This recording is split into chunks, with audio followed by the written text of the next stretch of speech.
Hello বন্ধুরা, অনুপ্রশান্ত ব্লগে তোমাদের সবাইকে ওয়েলকাম। তো বন্ধুরা সবাই কেমন আছো? ভালো আছো? আমিও কিন্তু খুব ভালো আছি। তো দেখো, প্রতিদিনের মতো আজই চলে আসলাম ডেইলি ব্লগ ভিডিও নিয়ে তোমাদের সাথে গল্প করতে। তো বন্ধুরা, ভিডিওটিকে স্কিপ করে যেও না, সবাই শেষ পর্যন্ত অবশ্যই দেখো। তো দেখো, আজকের বিকালটা একটু অন্যরকম, কারণ আজকে তোমাদের সুন্দরবনের গ্রাম অঞ্চল ঘুরে ঘুরে দেখাবো। তো চলো তাহলে তোমাদের একটু ঘুরিয়ে দেখানোই যাক সুন্দরবনের গ্রাম অঞ্চল। তো তার জন্য দেখো বেরিয়ে পড়লাম। আর এই যে দেখো, আমরা এখন রাস্তা দিয়ে যাওয়া শুরু করেছি। আর একটা সময় ছিল মাসে সব ফসল কিন্তু কাটা ছিল, কিন্তু এখন দেখো মাঠে কিন্তু ফসল আনলেই আবার করে নতুন ছোট্ট ছোট্ট চারা গাছ জন্মিয়েছে। কারণ সবাই এখন আবার চাষ করে বলে পাতা ফেলেছে।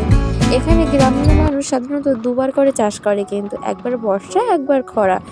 তো দেখো, আর এইদিকে দেখো গ্রাম অঞ্চলের কাজ বলে কথা, এখানে কিন্তু সবাই পাতা কুড়াচ্ছে, কেউ কাঠ খুঁজছে, মানে নানান রকমের নানান ভিত্তিক কাজ। তো এইদিকে দেখো একটু মাঠের দিকে চলে আসলাম, আর দেখো এক ঝাঁক পাখি উড়ে যাচ্ছে। তো এই দৃশ্যটা ভীষণ দেখার মানে দৃশ্য মতো ছিল। মানে সবটাই কী বল, টিয়া পাখি আর কি সুন্দরভাবে উড়ে যাচ্ছে দেখো একসাথে। আমার কিন্তু বেশ ভালোই লাগলো। আর এটাই এসেছিলাম আমরা সুন্দরবনের জঙ্গলে। এখান থেকে দেখো প্রচুর সুন্দরী গাছ হয়ে আছে, আর অনেক কেওড়া ফল গাছও হয়ে আছে।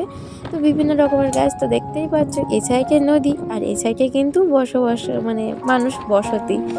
তো দেখো এই নদীটা কিন্তু অনেকটাই মানে বড় আছে। তো অতটা আর ভালো করে বোঝানো যাচ্ছে না তোমাদের, কারণ এখানে প্রচণ্ড গাছে এতটাই হেঁটে আছে, তো তার জন্য। তো দেখো নদীর রাস্তা থেকে তারপর আস্তে আস্তে আমরা চলে আসলাম আরও এপাশে ভেতরের দিকে। তো এবারে কিন্তু এইখানটায় যাওয়া হবে। আর এখানে দেখো এটা কিন্তু একটা স্কুল। তো দেখতে পাচ্ছ স্কুলটার বাইরের সৌন্দর্যটা তোমরা একটাবার দেখো। এখানে ফার্স্টে ঢোকার পথের মুখে দুই পাশে কিন্তু ফুলের গাছ, আর কি সুন্দর লাগছে দেখতে।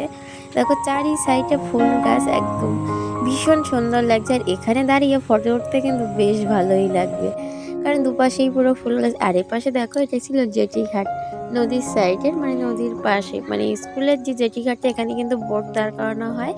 তো এটা হলো ছোট্ট নদী আর ছোট্ট জেটি ঘাট, এই যে দেখো। তো এখানে থেকে কিন্তু অনেক টুরিস্টরা আসে, তো এখান থেকে তাদের বোট ধরা হয় আর কি। এখানে সবাইকে নামানো হয় বা ওঠানো হয়। তো এখানটায় দেখো পুরো এখন কিন্তু নদীতে জল নেই, ভাটা নেমে গেছে। তো তার মাঝখান থেকে একটা বোট আসছে দেখো, ছোট্ট করে দেখা যাচ্ছে। একটা না প্রায় দুটো বোটই ওখানে আছে রাখা পরপর। তো তারপরে দেখো আমরা ওই স্কুলটার ভেতরেই চলে আসলাম। আর এখানে এসে দেখো কত সুন্দর বাচ্চাদের খেলনার জিনিস। তো এখানে কিন্তু ইংলিশ মিডিয়াম স্কুল, আর এই স্কুলটা কিন্তু বাচ্চারা প্রত্যেকটা জিনিস নিয়েই খেলনা করানো হয়। আর এখানে দেখো সব ছেলেরা কিন্তু বল খেলা করছে।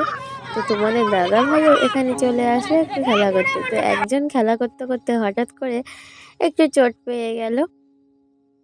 তো এই যে দেখো বাচ্চাদের দুষ্টুমি তো থেকেই যায়। তো দেখো একের পর এক কি ধরনের খেলা, এটা আমি বুঝলাম না। তো বেশ মজাও লাগছিল, কারণ ওরাও বেশ হাসছিল, আমাদেরও ভীষণ ভালো লাগছিল। আর এই স্কুলটা কিন্তু এই বাচ্চাদের সবাই হোস্টেল থাকে। স্কুলটায় অনেক রকমের ভালো পরিষেবাও আছে। সব বাচ্চাদের হোস্টেল রেখে পড়াশোনা করানো হয়, এমনিও সব বাচ্চারা আসে। তবে স্কুলের বাচ্চা যেগুলো থাকে তারা কিন্তু স্কুল গ্রাউন্ডের ভেতরেই খেলা করে। যে বাইরে কোথাও গিয়ে খেলা করবে বা বাইরে অন্য কোথাও যাবে তা কিন্তু যায় না। আর এখানে দেখো কত সুন্দর সুন্দর সবজি গাছ লাগানো হয়েছে। তবে বর্ষার সিজনটা আরও সুন্দর সুন্দর সবজি গাছ লাগানো হয়, এখনও প্রায় অনেক সবজি লাগানো আছে। তবে এই গাছটা কিন্তু শসা গাছ। আর দেখো শসা গাছের কাছাকাছি এসে দেখলাম কোথাও শসা নেই, কিন্তু এখানে দেখো হঠাৎ করে একটা চোখে পড়লো শসা ফলে আছে। তো দেখতেই পাচ্ছ এই যে শসা, দেখো কত বড় শসা। তো দেখো তারপরে কিন্তু আমরা একটু মাঠের দিকে চলে আসলাম। আর এদিকে এসে দেখছি সবার কিন্তু রোয়া হয়ে গেছে। এই যে খরার চাষ, বর্ষার একবার চাষ, খরার একবার চাষ। তো দেখো তার জন্য কিন্তু মাঠে দেখো সবার রোয়া হয়ে গেছে। আর এদিকে দেখো মাঠে রোয়ার জন্য কিন্তু মাঠে চাষ করা হচ্ছে, রোয়ার প্রস্তুতি নেওয়া হচ্ছে। তো দুখানা আর ক্লিয়ার চলছে এখানে। তো বন্ধুরা, আমার এই ছোট্ট ভিডিওটি এখানেই শেষ করছি। সবাই তাহলে ভালো থেকো, পরের ভিডিও তোমাদের সাথে আবারও কথা হবে। আর আমার এই ভিডিওটি তোমাদের ভালো লাগলে চ্যানেলটি অবশ্যই সাবস্ক্রাইব করো, আর কমেন্টে জানাবে কিন্তু তোমাদের কেমন লাগলো। তো টাটা বন্ধুরা।